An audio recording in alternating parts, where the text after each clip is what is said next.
W dzisiejszym Klubotygodniku będzie o tym, o czym mówimy zdecydowanie za rzadko, czyli o jednym z powodów, dla którego możemy być z naszego państwa zadowoleni. Będzie o tym, jak to możliwe, że Polski nie dotyczy na dużą skalę jedna z największych patologii życia publicznego, która niszczy demokrację w naszym regionie Europy, a także o tym, że prosty, zero-jedynkowy wybór pomiędzy wolnym rynkiem a socjalizmem nie zawsze jest dobrą odpowiedzią na wyzwania, które stoją przed państwami.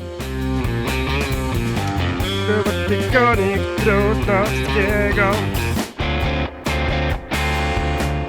Ja się nazywam Piotr Trudnowski, a to jest Klubotygodnik na kanale Klubu Jagiellońskiego, gdzie na przemian z Andrzejem Kochutem komentujemy wydarzenia krajowe i międzynarodowe. Na początku dzisiejszego odcinka chciałem Was bardzo serdecznie poprosić o dwie rzeczy.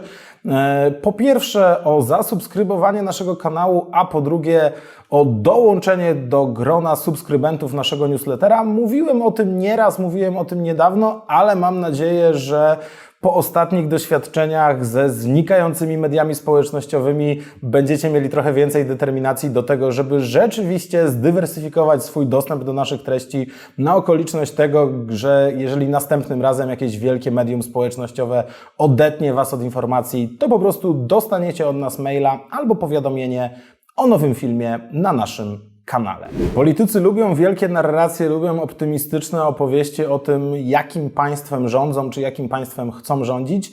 Często jest tak, że te opowieści nie mają wiele wspólnego z rzeczywistością, a tymczasem chciałem dzisiaj powiedzieć, że jest jeden obszar, w którym dwie takie wielkie narracje, dwóch zwaśnionych polskich liderów, można powiedzieć, są prawdziwe. Pamiętacie Zieloną Wyspę? Pamiętacie ten moment, kiedy premier Donald Tusk z ministrem finansów Jackiem Rostowskim prezentowali mapę Europy, na której pokazywali rzeczywistość po kryzysie finansowym 2008 roku. Pokazywali Europę, która cała była czerwona, pogrążona w kłopotach gospodarczych i w całym tym pejzażu była jedna maleńka wioska w masywie armorykańskim, otoczona szańcami rzymskich obozów, wciąż jeszcze stawiała opór najeźdźcy.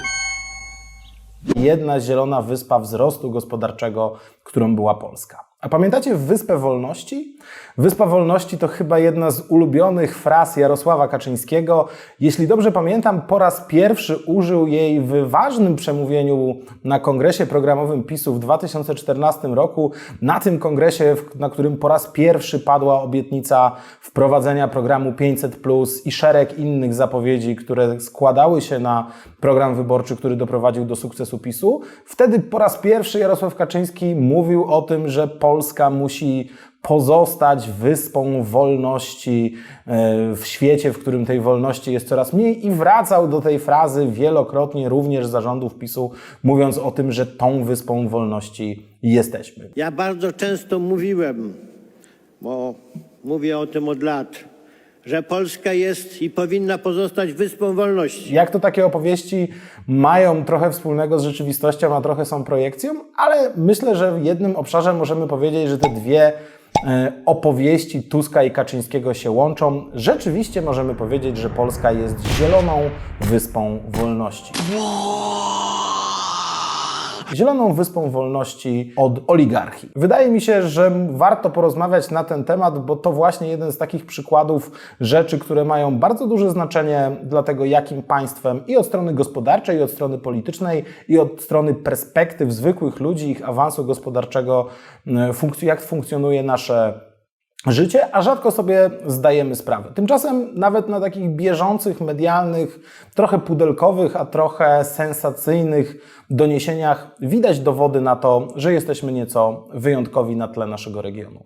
Słyszeliście pewnie o Pandora Papers, słyszeliście o wielkim śledztwie, w które zaangażowanych było kilkuset dziennikarzy z bardzo wielu redakcji z całego świata. Docierają do nas informacje na temat kolejnych postaci, i można powiedzieć, że jedna rzecz jest tam pozytywnie zaskakująca. Nie ma tam polskich polityków. A tymczasem w ogóle polityków, liderów państw jest tam około 30 i na przykład mamy tam premiera Czech Andrzeja Babisza, który za pośrednictwem spółek do optymalizacji podatkowych i ukrywania dochodów kupił 17 luksusowych apartamentów na Lazurowym Wybrzeżu, w tym na przykład zamek. Kupił sobie premier Babisz zamek za pośrednictwem jednej z takich szemranych spółek, o czym właśnie się dowiadujemy. Albo na przykład prezydent Władimir Putin za pośrednictwem tego typu montaży prawno-finansowych miał przekazać domniemanej matce swojego domniemanego nieślubnego dziecka apartament warty $4 miliony w zamian za milczenie. Albo na przykład mamy też historię prezydenta Zełańskiego, gdzie według Pandora Papers miały znaleźć się dowody na przyjęcie przez niego $40 milionów od znanego oligarchy, z którym przecież Zełański od zawsze był kojarzony, Igora Kołomojskiego. Mamy wreszcie polityków z zachodniej Europy. Mamy na przykład Tonego Blaira, który kupując warty parę milionów funtów wieżowiec w Londynie miał za pośrednictwem spółki założonej przez ministra gospodarki Bahrajnu uniknąć zapłacenia opłaty skarbowej rzędu kilkuset tysięcy funtów. I tak dalej, i tak dalej. A u nas pomniejsi biznesmeni, nic poważnego, żadnych polityków z pierwszych stron gazet. No właśnie, bo oligarchia, czyli patologiczne powiązanie biznesu i polityki, taka rzeczywistość społeczno-gospodarcza, w której żeby odnieść sukces biznesowy, trzeba robić wielkie interesy z państwem i służbami specjalnymi, a żeby odnieść sukces polityczny, trzeba wykorzystywać wsparcie bardzo majętnych ludzi, którzy tą pierwszą drogą do swojego majątku doszli. To tak naprawdę zmora naszego regionu Europy i to zmora, która nie jest tylko wspomnieniem z lat 90., nie jest tylko wspomnieniem sprzed lat, ale bardzo żywym doświadczeniem państw, które są dookoła nas i niestety nie tylko doświadczeniem bezpośredniego czasu transformacji i postkomunizmu, ale w niektórych państwach naszego regionu ta oligarchizacja nabiera nowych form, zaczyna się wręcz odradzać. Z jednej strony w ten weekend mamy wybory w Czechach, które po różnych perturbacjach sondażowych, kryzysach i tak dalej, najprawdopodobniej znów wygra partia właśnie Andrzeja Babisza. Andrzeja Babisza, który jest klasycznym oligarchą. Zaczynał w komunistycznej nomenklaturze, tam są źródła jego kariery, potem budował wielkie konglomeraty, holdingi rolno-spożywczo-handlowe. Na pewnym etapie zaczął wykupywać media i w ten sposób doszedł do swojej pozycji politycznej, a nie jest on przecież na scenie politycznej swojego państwa jedyną osobą z tego typu powiązaniami i tego typu historią. Jeżeli w Polsce dyskutowaliśmy wiele na temat tego, jak wyglądają problemy z mediami, jak wyglądają problemy z wolnością słowa, to zachęcam Was do przeczytania na przykład analizy Ośrodka Studiów Wschodnich pod wiele mówiącym tytułem Bohemizacja mediów, w której możecie zobaczyć, jak wygląda naprawdę patologiczny rynek medialny. Nie jest przypadkiem, że z Andrzejem Babiszem w ostatnim czasie bardzo dobrze dogaduje się Viktor Orban. Jeżeli już jesteśmy przy mediach, to na pewno są takie obszary, w których choć różna jest geneza tych panów, Babisz jest postkomunistą, Viktor Orban jest weteranem antykomunistycznej, demokratycznej opozycji na Węgrzech, to dogadują się świetnie. Jeśli chodzi o media, serdecznie zachęcam Was do sięgnięcia po artykuł Klubu Jagiellońskiego, który na naszym portalu opublikował Wojciech Mucha, opisując, jak za czasów Orbana wyglądało domykanie systemu medialnego z wykorzystaniem zaprzyjaźnionych z władzą oligarchów właśnie, i do przeczytania dużego tekstu Dariusza Kałana, który opisywał bardzo szczegółowo, w jaki sposób ten narodowy postkomunizm, kapitalizm oligarchiczny jest budowany przez Fidesz i polityków związanych z Viktorem Orbanem. Jeśli chodzi o Wschód, to tutaj również państwa takie jak Ukraina od bardzo wielu lat próbują sobie poradzić z tą oligarchizacją, a tak naprawdę postępy w tej sprawie są dalece niesatysfakcjonujące. W ostatnich miesiącach wspomniany prezydent Zełański próbuje w jakiś sposób na nowo uporządkować te kwestie, przygotował specjalną ustawę, tworzy listę oligarchów, która ma sprawić, że wpływy tych wszystkich potężnych postkomunistycznych biznesmenów na Ukrainie będą mniejsze. No ale cóż, można mieć wątpliwości co do tego, czy to się uda, bo z jednej strony geneza kariery Zełańskiego jest przecież również z oligarchami, o czym była już mowa związana, a z drugiej strony Ma Zełenski problemy z własną partią. Co prawda po poprzednich wyborach zyskał większość w Radzie Najwyższej. Teoretycznie dysponował klubem, w którym mógłby realizować reformatorskie zapędy, mógłby realizować ten swój reformatorsko-populistyczny program. I co się okazało? Że w jego partii wpływy oligarchów są na tyle duże, że walczą oni między sobą i nie jest w stanie często przegłosować ustaw ze względu na opór małych frakcji związanych z konkretnymi oligarchami we własnym parlamentarnym zapleczu. My na szczęście jesteśmy od tego wolni i myślę, że warto się zastanowić nad tym, jak to się właściwie stało.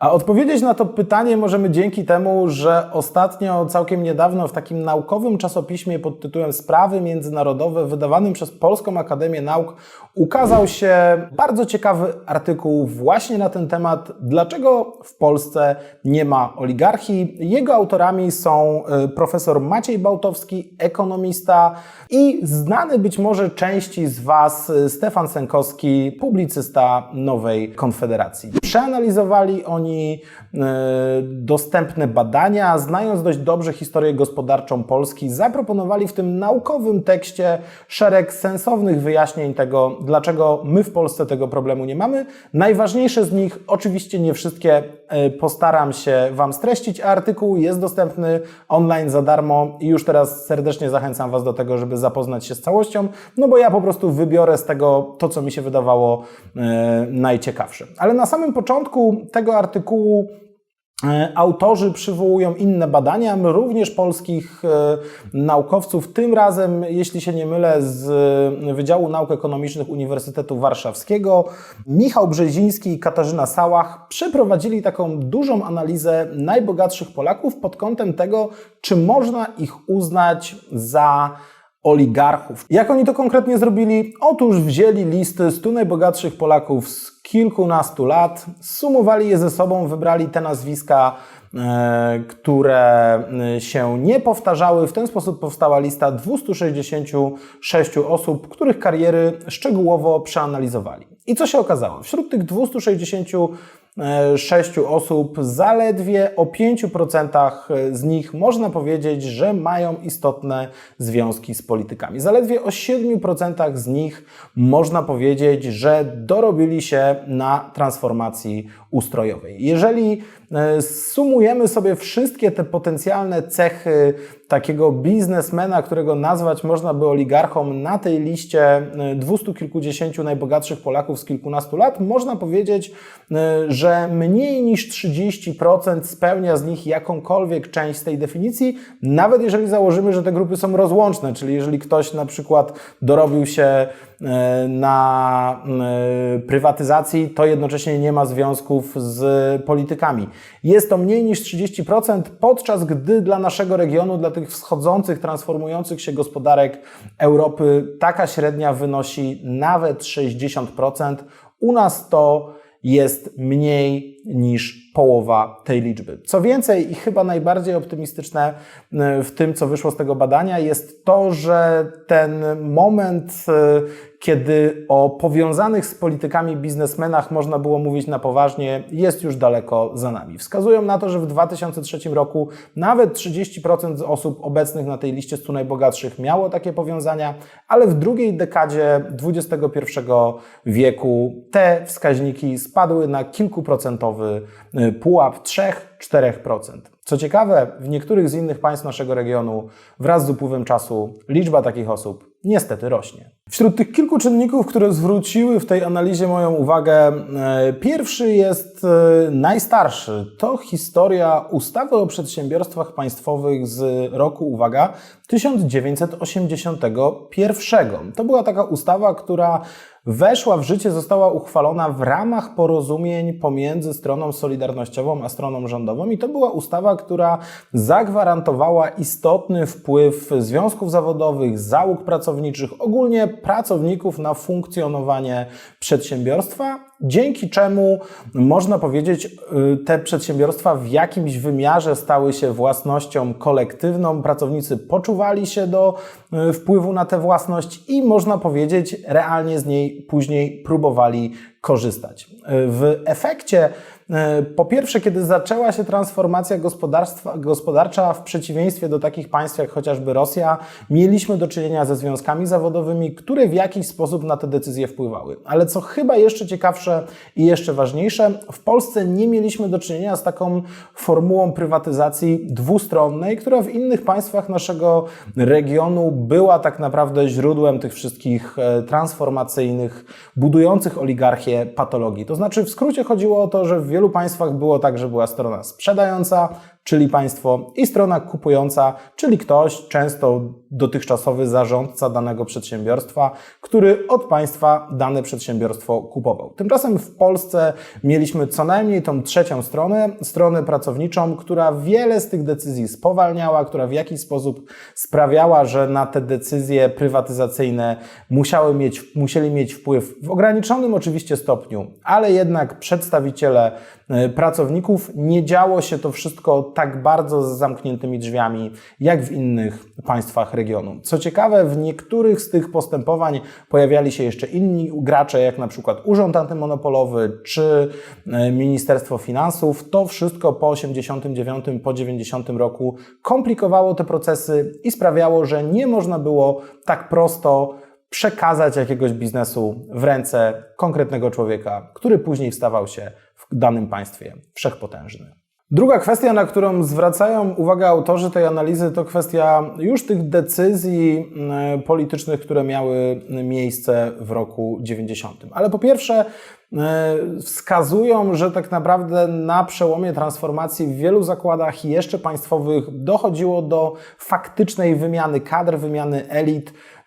Starzy komunistyczni decydenci byli zastępowani przez młodych decydentów, niekoniecznie nie postkomunistycznych, no ale jednak inną generację, która miała inne podejście do tego całego procesu, który tam się dział. Ale to tylko jeden z czynników. Drugi z czynników to kwestia tego, że w czerwcu 90 roku wprowadzono regulację, która dawała państwu prawo weta w przypadku przeprowadzenia prywatyzacji jakiegoś przedsiębiorstwa w sposób nieprawidłowy, co z jednej strony czasem było wykorzystywane, a z drugiej strony po prostu utrudniało prowadzenie takich najbardziej patologicznych procederów. Po trzecie wreszcie regulacja z lipca 90 roku. Była to regulacja, która sprawiała, że prawo pierwokupu mieli jednak przedstawiciele załogi konkretnego przedsiębiorstwa, co znów sprawiało, że nie można było zrobić wszystkiego po cichu i bardzo szybko. Nie znaczy to, że bardzo często z tego korzystano, wrócimy jeszcze do tego wątku, ale na pewno te regulacje utrudniały przeprowadzenie prywatyzacji w patologiczny, prooligarchiczny sposób. Trzecia kwestia, która nas odróżnia od innych państw regionu, to znów efekt polityki rządu Tadeusza Mazowieckiego i efekt polityki Leszka Balcerowicza, czyli fakt, że od samego początku próbowano do tej nowej rzeczywistości gospodarczej wprowadzać zasady konkurencyjne. Co to oznaczało w praktyce? Ano to, że w komunizmie wiele struktur kapitałowych, wiele struktur gospodarczych to były takie wielkie konglomeraty obejmujące naście albo i dziesiątki zakładów, bardzo wiele różnych podmiotów, które były no właśnie połączone w jedną formę prawną. Udało się doprowadzić do ich podzielenia, udało się doprowadzić do tego, że przedsiębiorstwa, pojedyncze firmy, konkretne zakłady produkcyjne, czy na przykład banki były osobnymi bytami, więc prywatyzacja jednego takiego wielkiego konglomeratu nie czyniła z jego właściciela od razu wszechpotężnego oligarchy. I tu znów różni nas to bardzo od rzeczywistości innych państw. Stworzono na przykład te 9 państwowych banków, które w różny sposób toczyła się później ich historia. Część była w polskich rękach, część była prywatyzowana przez zagraniczny kapitał. Różnie to wyglądało, niektóre z nich po prostu sobie nie poradziły, ale znów okazało się, że w taki sposób, w którym mamy konkurencyjne banki, jednak silne, o silnych podstawach, nie powstawały na przykład takie patologiczne banki transformacyjne, które w innych państwach były źródłem finansowania kolejnych prywatyzacji. Postkomunistyczny oligarcha związany ze służbami specjalnymi z jednej strony tworzył sobie nowy mały bank, którym kredytował się na rzecz tego, by przejąć jakieś przedsiębiorstwo państwowe, którego przyszłe zyski miałyby spłacić ten kredyt. U nas na taką skalę to zjawisko nie występowało. No i wreszcie czwarta kwestia, można powiedzieć trochę smutna, a trochę pomagająca nam w tym, że uniknęliśmy tego losu znanego z innych państw regionu, czyli fakt, że w Polsce w niewielkim stopniu udała się prywatyzacja pracownicza. W niektórych państwach, takich jak Czechy, właśnie mieliśmy do czynienia z tą prywatyzacją przez kupony. To pracownicy otrzymywali udziały w firmie, które następnie były po niewielkich cenach skupywane przez oligarchów, którzy bardzo szybko budowali w ten sposób swoje majątki. U nas ten proces się nie udawał, mieliśmy tam patologie, mieliśmy tam błędy, mieliśmy tam i przypadki, i celowe działania, ale tak naprawdę na poważnie zaczął się dopiero po 1994 roku, po którym niestety wiele z tych firm, będąc wcześniej w takiej przedprywatyzacyjnej zamrażarce, bardzo pogorszało swoje wyniki. To oczywiście ma dwie strony, bo z jednej strony jest źródłem opowieści o tych upadających zakładach, o tych zmarnowanych szansach, o tych doświadczeniach konkretnych miast, miejscowości w Polsce, gdzie pracownicy mieli otrzymać jakiś kapitał, długo na to czekali, kiedy go dostawali, okazywało się, że on jest naprawdę niewiele wart, ale z drugiej strony tak naprawdę nie pozwoliło na to, by ci sprytni, sprawni, orientujący się w regulacjach gospodarczych, orientujący się w regulacjach prawnych, dysponujący wreszcie majątkiem oligarchowie przejmowali te zakłady, tak czy inaczej pozostawiając przecież pracowników tak naprawdę bez niczego. Po pozostałe tezy autorów i wnioski wypływające z tej analizy odsyłam Was do tego artykułu w czasopiśmie Sprawy Międzynarodowe, na którym bazowałem, przygotowując dzisiejszy odcinek, a sam chciałem zwrócić uwagę tak naprawdę na jedną kwestię. Kwestię, której akurat autorzy nie poruszają, więc wydaje mi się, że dobrze, żeby wybrzmiała. Jeżeli przyjrzymy się tej historii i tym kilku przykładom, które tutaj przywołałem, tak naprawdę widać, jak splot różnych sposobów myślenia, różnych wydarzeń doprowadził do skutków, które w ostatecznym rozrachunku okazały się co do zasady pozytywne dla polskiej gospodarki z jednej strony, ale z drugiej strony tak naprawdę dla polskiej polityki czy na przykład ładu medialnego. Z jednej strony mieliśmy te decyzje wynikające z Festiwalu Solidarności, z tego, że w Polsce za komuny mieliśmy żywy ruch pracowniczy, żywy ruch opozycyjny wobec władzy i okazało się, że z tych decyzji wynikających z Festiwalu Solidarności wypłynęły daleko idące skutki. Można powiedzieć, że to efekt takiej wrażliwości społecznej, propracowniczej, można by powiedzieć socjalistycznej. A z drugiej strony w innych obszarach możemy powiedzieć, że zasługi należy przypisać Balcerowiczowi, Mazowieckiemu, tej ekipie, która odpowiadała za prywatyzację, bo chociaż nie była ona pozbawiona błędów, nie była pozbawiona negatywnych konsekwencji, to jednak pewne ich intuicje, na przykład takie, żeby od samego początku budować potencjał konkurencyjności pomiędzy konkretnymi przedsiębiorstwami, dzieląc je, tworząc alternatywy, nie zachowując takich wielkich, potężnych konglomeratów, to sprawiło, że w tej bardziej rynkowej rzeczywistości nie były budowane patologiczne, oligarchiczne struktury. I wydaje mi się, że warto o tym pamiętać zawsze wtedy, kiedy dyskutujemy o gospodarce i staje przed nami taka prosta alternatywa. Albo jesteś socjalistą i wyznajesz wszystkie socjalistyczne zasady, podatki mają być wysokie, związki zawodowe mają być bardzo silne, pracownika nigdy nie można zwolnić i tak dalej. Albo jesteś wolnorynkowcem, który opowiada się za tym, żeby nie było żadnych regulacji, żeby nie było kodeksu pracy, żeby podatki zawsze były niskie i tak dalej, albo żeby w ogóle ich nie było. Okazuje się, że tak naprawdę dopiero synteza tych dwóch sposobów myślenia prowadzi do pozytywnych skutków i na tym tak naprawdę polega społeczna gospodarka rynkowa, na tym polega republikańskie, na tym polega chadeckie myślenie o gospodarce, że staramy się ważyć różne racje i szukać takich rozwiązań, które dopiero uwzględniając interesy wszystkich stron, z jednej strony wrażliwości rynkowej i z drugiej strony wrażliwości pracowniczej, pozwalają dojść do dobrych rezultatów. Więc jeżeli ktoś Wam powie, że Polska wygląda źle, dlatego że Balcerowicz był tym okropnym liberałem, który wszystko sprzedawał i prywatyzował, albo z drugiej strony ktoś powie Wam, że Polska wygląda źle, bo za polską transformację odpowiadały solidaruchy z postopozycyjnych elit, które tak naprawdę nie rozumiały gospodarki, rynku i nie pozwoliły na to, żeby powstał w Polsce żywy kapitalizm, to podzielcie sobie te jednostronne oceny co najmniej na 4. Oczywiście to wszystko nie znaczy, że polska transformacja była idealna. To nie znaczy, że nie mieliśmy do czynienia z patologicznymi transformacjami. To nie znaczy, że jeszcze 20 lat temu w Polsce wpływy powiązanych z polityką, służbami specjalnymi, systemem komunistycznym biznesmenów nie były zbyt duże. Ale na szczęście okazuje się, że to już jest historia, to już jest opowieść z naszej przeszłości, podczas gdy państwa naszego regionu z konsekwencjami tamtych decyzji muszą się mierzyć cały czas. Na sam koniec jeszcze jeden apel, jeszcze jedna, mam nadzieję, że dobra informacja. Już w przyszłym tygodniu będziemy mieli dla Was niespodziankę.